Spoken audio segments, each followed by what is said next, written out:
It gives me great privilege again to introduce the next speaker for the evening, His Excellency Dr. Ali Makki.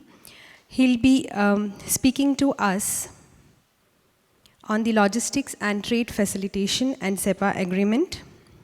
Just a brief introduction about Dr. Ali Makki. He's expert in stakeholder management, engagement and partnerships with a demonstrated history of working in the government and private sector administration industry.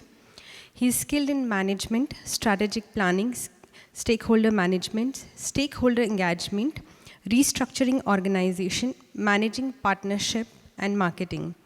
He's a strong professional with a DBA PhD in strategic stakeholder management model, master degree in strategic human resource management. Please join me in welcoming His Excellency Dr. Ali Makki on the dais, please.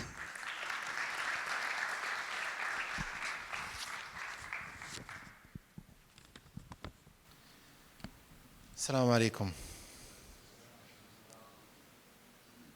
Our relationship between United Arab Emirates, between the Emirates and the Gulf area and India is 5,000 years old. Google it and you will see. Your Excellency, the Ambassador, distinguished guest, allow me to call you my family. All of what we have been talking about is a relationship. So I don't think so I should address you as a guest. I'll address you as my family.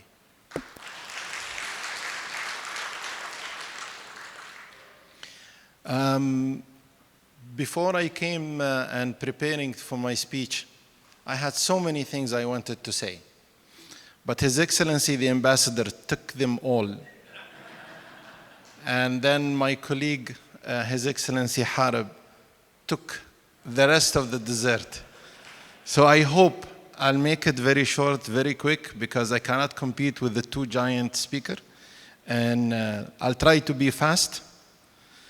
Probably a lot of you doesn't know how the DED is being structured lately and why things is being changed dramatically in Abu Dhabi from the economic perspective.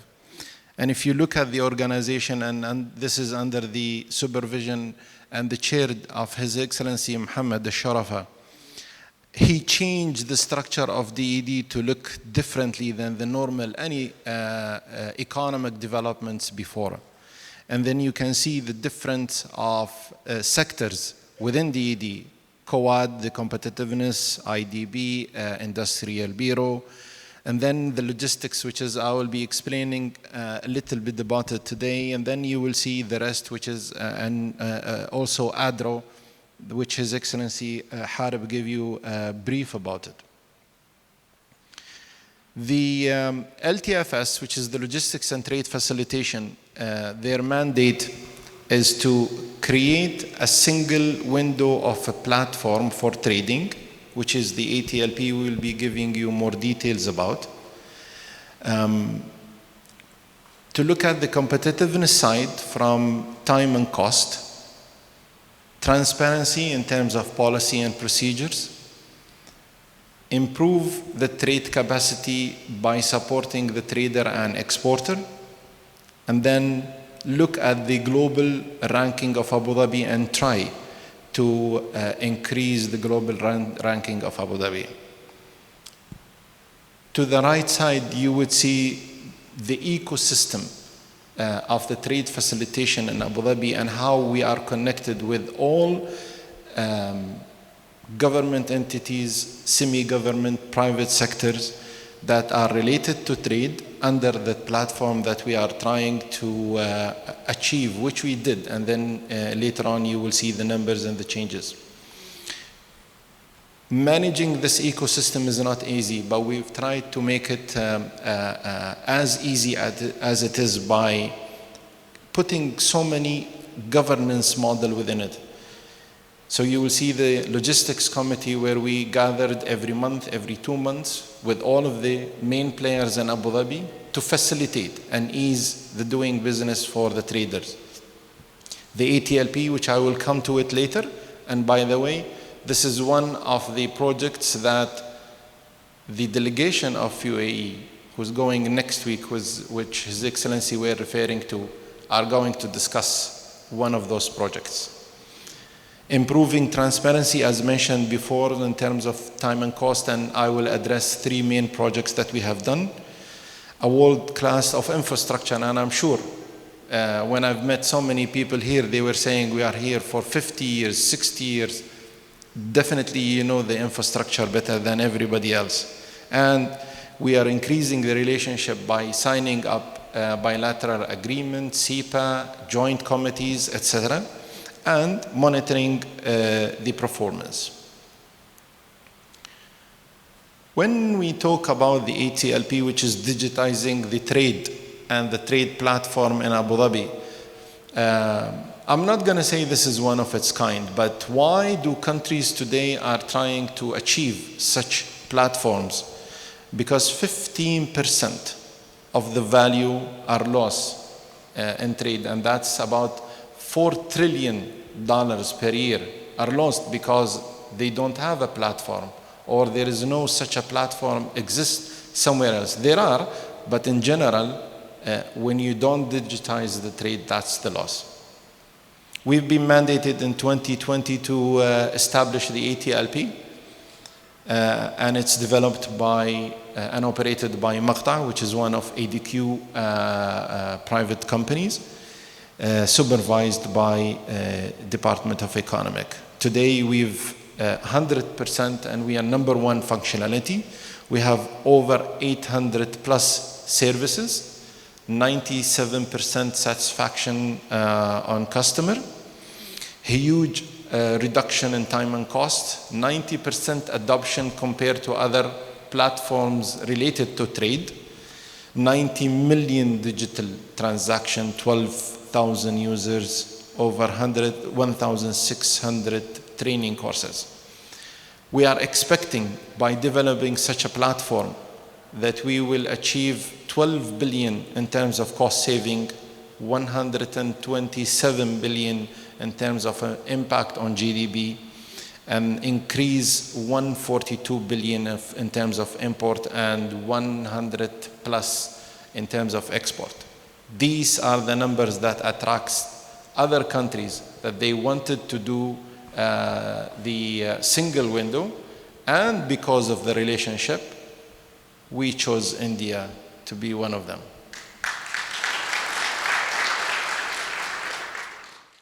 I'm not going to take much of time here, but it shows how aggressive we are trying to work very hard in terms of achieving our objectives. And we are this year we are conducting several projects. I'm going to go through 3 of them very quickly, which is the OECD trade facilitation KPIs, which we are trying to establish the baseline and find out where is the ranking of Abu Dhabi and how can we increase it. In terms of the trade facilitation fee policy, where we are managed to get the decision from the government to freeze the trade fees for 2 years, and during this period, now we are conducting this study to reshape the fee policy in Abu Dhabi. Time release study is basically to monitor and measure the actual time of the goods from the arrival till the physical release, and then try to short the time and cost of this goods.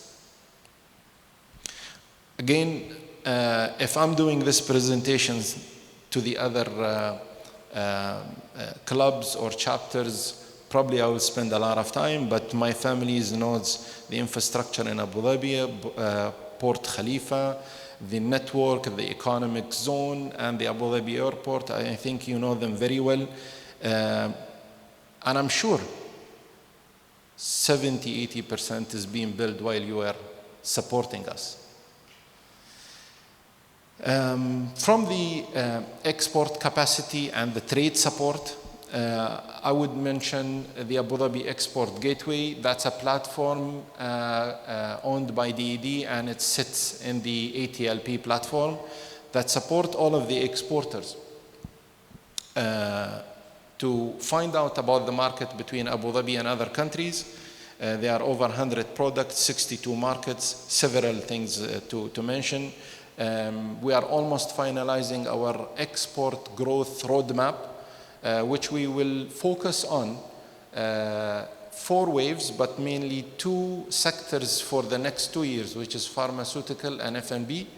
This market alone is about 610 billion in the region, and we are looking to have a good relationship with our partners to increase this export capability. Again, SEPA, we've signed as a UAE 3 SEPA so far. Rest is coming, targeting to have 8 very soon to increase the trade by 80 billion. India is the success story of SEPA. As much as we will try to explain it and talk about it, I think it will take years to start to understand how strong this relationship and how sophisticated is the parts of this SEPA agreement. On the other hand, we are still working very closely with other countries, Poland, Slovakia, other countries from GCCs, from Europe, Far East, to build up more relationship, to have more SEPA or trade agreement. I think that's what's the audience we're waiting for. India makes 3.7% of Abu Dhabi trade volume, and thanks God for the past 2 years, the trade balance is positive, especially after the COVID. And the trade balance is very positive, and it's 340 million between the 2 countries. I'm not going to discuss more about the categories, but probably just for you to know that 73% of the trade sits in 5 major categories: plastics, other natural parts, iron, etc. The same with the export, 98% even sit on the same categories. So that shows how the 2 countries having a positive relationship in similar goods that they are exporting and importing together. His Excellency mentioned that the SEPA has been signed within 3 months, and yes, if you look at it, compare of any other SEPA that would be signed very shortly or has been signed before, with 18 chapters, 11 appendix, with probably the largest economy in the world, in 3 months, that's amazing. That's truly amazing. And I'm not going to go through all of the chapters, but we will be happy to answer specific questions if you want about how can you make benefits out of the SEPA.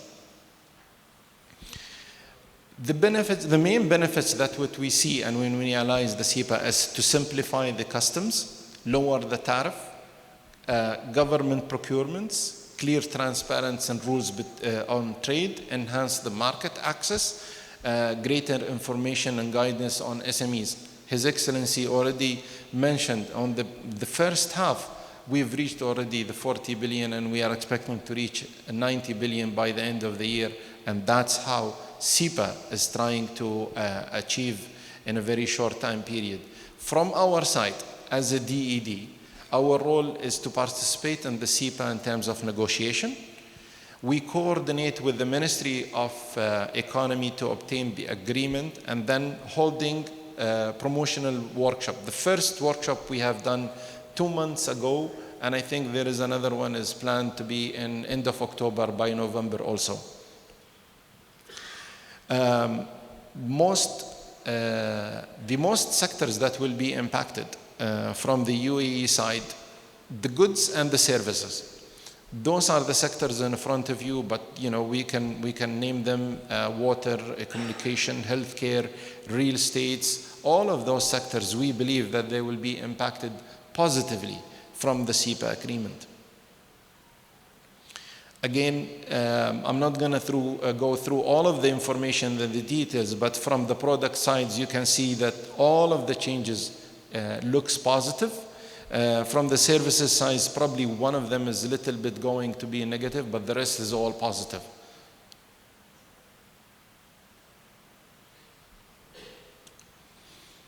So what happened if we looked at prior to SEPA, and what happened, or how do we see it after the SEPA agreement?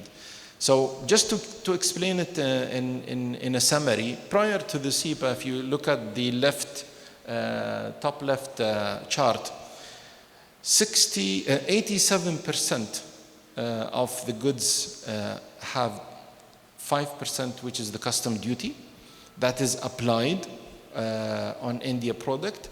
And if you look at the second chart, maybe we can say about 50 to 60% of it applied between 5 to 10% custom duties. But then that's when we say once SEPA is being active, we believe that 65% of those products that we were just looking at it previously will have an immediate tariff termination. And that's a huge number that we are achieving. 17% will have a tariff elimination over 5 years, and the rest is coming. And this is the impact. That's where we need to look at SEPA.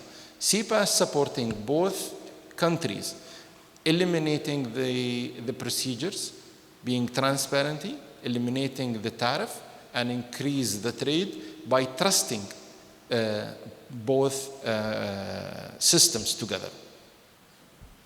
We are expecting from the macroeconomic impact by year 2030 that the export will increase by 1.5%, imports to increase by 3.8%, GDP is 1.7% in UAE, and also we believe that we will see 140,000 skilled workers added to the UAE talent pool, and that will be handed over to His Excellency Harib to take care of them.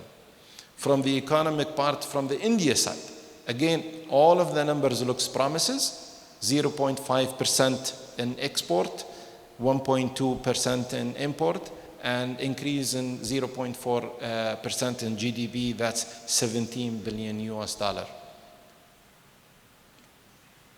Thank you very much, and I hope I didn't take a lot of your time.